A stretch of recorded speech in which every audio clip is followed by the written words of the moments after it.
একভাবে দেখতে গেলে আহমেদ ইমতিয়াজ বুলবুল আসলেই আমাদের দেশের বাংলা গানের বুলবুল।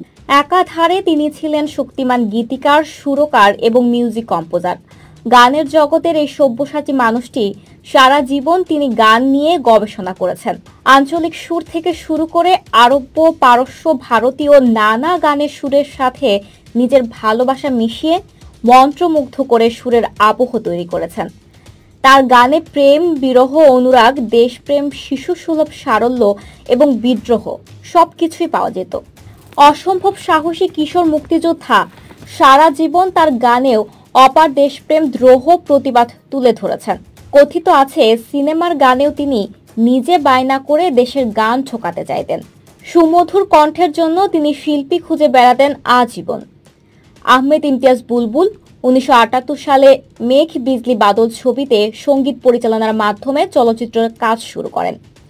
তিনি স্বাধীনভাবে গানের অ্যালবাম তৈরি করেছেন এবং অসংখ্য চলচ্চিত্রের সঙ্গীত পরিচালনা করেছেন।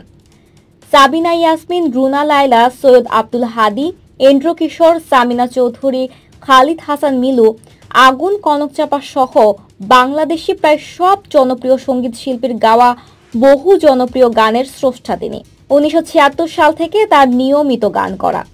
প্রায় 4 দশকেরও বেশি সময় ধরে তিনি গান লিখেছেন ও সুর দিয়েছেন। আহমেদ ইমতিয়াজ বুলবুল প্রায় 3 শতাধিক চলচ্চিত্রের সঙ্গীত পরিচালনা করেছেন। চলচ্চিত্রের সঙ্গীত পরিচালনা করে 2 বার জাতীয় চলচ্চিত্র পুরস্কার পেয়েছেন।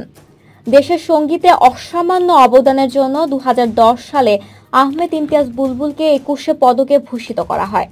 জনপ্রিয় এই শিল্পীর জন্ম 1957 সালে 1 জানুয়ারি ঢাকায়।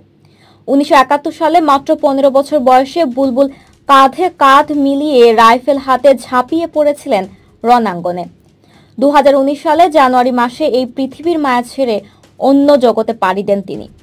তবে তিনি আমাদের মাঝে আমাদের হয়ে রয়ে গেছেন তার কালজয়ী গানের মধ্য দিয়ে।